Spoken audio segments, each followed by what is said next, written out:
Hello everyone! So for today's video is pupunta tayo ngayon sa aming paboritong weekend getaway ng aking asawa.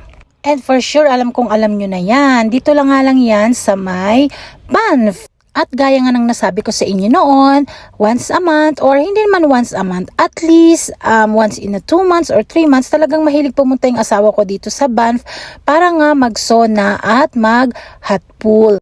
Nung una nga talaga guys, akala ko ay nandito lang kami sa Banff para mag-sauna at mag-hot pool at mag-getaway.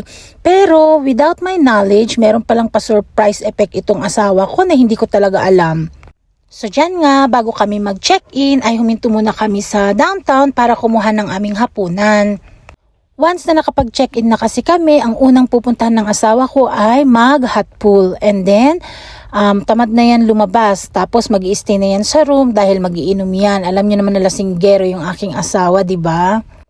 At pagkatapos nga namin kumuha ng aming pang dinner, ayun, hawak pa nyo, is pumunta na nga kami para makapag-check-in na kami sa the same, sa Randall Stone Inn, dahil nga nagustuhan namin doon nung last time na pumunta kami, kaya binalik-balikan namin siya. Dito ulit kami nag-check-in dahil mas mura nga siya ng konti kesa sa Banff Caribou.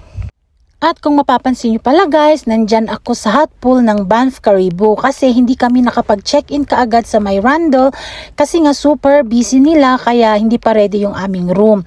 At dahil kilala naman yung pangalan ng asawa ko dyan sa Banff Caribou, dahil gaya nga ng sabi ko, regular guest kami dito kaya pinayagan nila kami na gamitin yung kanilang hot pool.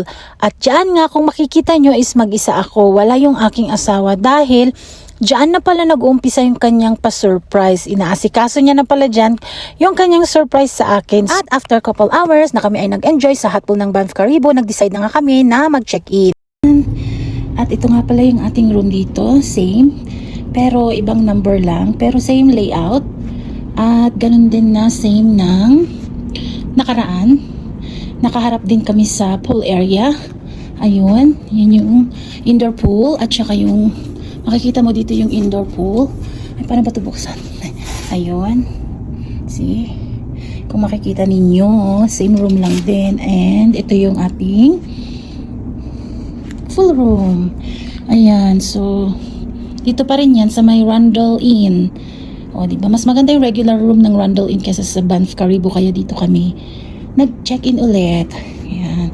Bumili na ulit kami ng aming supper kasi ayaw na namin lumabas mamaya.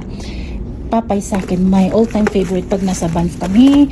And kay Honey naman is barborito. Yan. Ito sa akin, mashed potato kasama namin yan. So yeah, we're here for Valentine's celebration. Actually, hindi mo kami nagse-celebrate ng Valentine's celebration. Pero, wala lang. Gusto lang namin mag-weekend getaway ulit. I have a surprise flower from my husband. Thank you, love. Ayan o. Look what he got from me. My goodness, I thought we're not celebrating Valentine's Day, but look, he hid there in a reception, and then nung naka-check nasa room na kami, kinuha niya. Wow, it's pretty. Honestly, love, I didn't expect this. Thank you, honey, mahal ko. Thank you so much. Yan. At ito nga guys, yung sinasabi ko na surprise ni hubby. Actually, hindi naman siya big surprise, pero dahil hindi nga ako sanay na nagse-celebrate ng Valentine's Day, kaya para sa akin, itong pagbigay niya ng flowers na may kasama pang trip is blessed and thankful na ako niyan, di ba? And fast forward na nga tayo. So nung hapunan nga ay hindi ko talaga pinalagpas na nandyan kami sa Banff na hindi mag-order ng mashed potato ng dakeg. Sinamahan ko nga pala yan ng 2 order. Kasi nga, favorite na favorite ko talaga yung mashed potato ng dakeg. Kaya yan yung isinama ko sa aking chicken. Actually, yung mashed potato na kasama ni Popeyes is minerienda ko yun. Kaya nung hapunan, yan ang isinabay ko na mashed potato sa aking dinner. Dahil nga, hindi ko talaga makalimutan nung first time kong natikman ng mashed potato ng dakeg. Super sarap talaga. Kaya, yan, nagpa-order ako sa aking asawa ng 2 tub neto. So, $7 yan, yung isang order. Para dahil gusto ko nga mag-uwi sa Calgary ng isa pa, kaya nag-order ako ng dalawa. Pina-charge ko yan sa room ni husband. O, diba? Nakita nyo ba yan? Dalawang ganyan yung aking in-order. So, yun nga lang ang mga ganap. Kaya see you on my next one. Bye!